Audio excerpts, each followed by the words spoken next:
Chapter 25. Parable of the 10 Bridesmaids. Then the kingdom of heaven will be like 10 bridesmaids, who took their lamps and went to meet the bridegroom. 5 of them were foolish, and 5 were wise.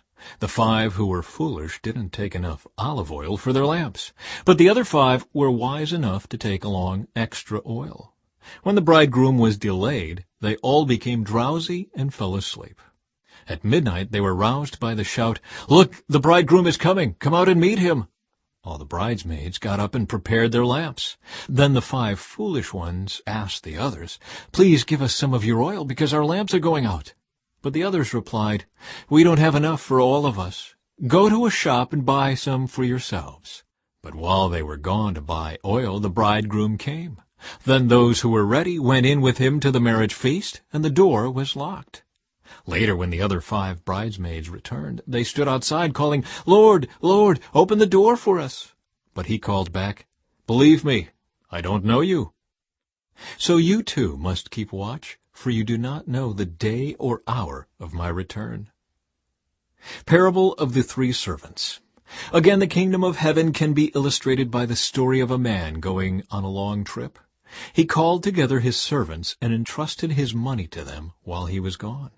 He gave 5 bags of silver to one, 2 bags of silver to another, and 1 bag of silver to the last, dividing it in proportion to their abilities. He then left on his trip. The servant who received the 5 bags of silver began to invest the money and earned 5 more. The servant with 2 bags of silver also went to work and earned 2 more. But the servant who received the 1 bag of silver dug a hole in the ground and hid the master's money. After a long time their master returned from his trip and called them to give an account of how they had used his money. The servant to whom he had entrusted the 5 bags of silver came forward with 5 more and said, "Master, you gave me 5 bags of silver to invest, and I have earned 5 more." The master was full of praise. "Well done, my good and faithful servant. You have been faithful in handling this small amount, so now I will give you many more responsibilities. Let's celebrate together." The servant who had received the 2 bags of silver came forward and said, "Master, you gave me 2 bags of silver to invest, and I have earned 2 more." The master said, "Well done, my good and faithful servant. You have been faithful in handling this small amount, so now I will give you many more responsibilities. Let's celebrate together."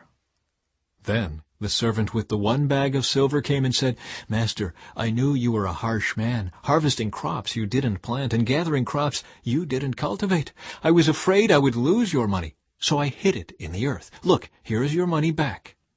But the master replied, "You wicked and lazy servant. If you knew I harvested crops I didn't plant and gathered crops I didn't cultivate, why didn't you deposit my money in the bank? At least I could have gotten some interest on it." Then he ordered, "Take the money from this servant and give it to the one with the 10 bags of silver. To those who use well what they are given, even more will be given, and they will have an abundance. But from those who do nothing, even what little they have will be taken away. Now throw this useless servant into outer darkness, where there will be weeping and gnashing of teeth." The final judgment. But when the Son of Man comes in his glory, and all the angels with him, then he will sit upon his glorious throne. All the nations will be gathered in his presence, and he will separate the people as a shepherd separates the sheep from the goats. He will place the sheep at his right hand, and the goats at his left. Then the king will say to those on his right, "Come, you who are blessed by my Father, inherit the kingdom prepared for you from the creation of the world. For I was hungry, and you fed me. I was thirsty, and you gave me a drink. I was a stranger, and you invited me into your home. I was naked, and you gave me clothing. I was sick, and you cared for me. I was in prison, and you visited me." Then these righteous ones will reply, "Lord, when did we ever see you hungry and feed you, or thirsty and give you something to drink, or a stranger and show you hospitality, or naked and give you clothing? When did we ever see you sick or in prison and visit you?" And the king will say, "I tell you the truth, when you did it to one of the least of these my brothers and sisters, you are doing it to me." Then the king will turn to those on the left and say, Away with you, you cursed ones, into the eternal fire prepared for the devil and his demons. For I was hungry, and you didn't feed me. I was thirsty, and you didn't give me a drink. I was a stranger, and you didn't invite me into your home. I was naked, and you didn't give me clothing. I was sick and in prison, and you didn't visit me. Then they will reply, Lord, when did we ever see you hungry or thirsty or a stranger or naked or sick or in prison and not help you? And he will answer, I tell you the truth, when you refused to help the least of these my brothers and sisters, you were refusing to help me. And they will go away into eternal punishment, but the righteous will go into eternal life.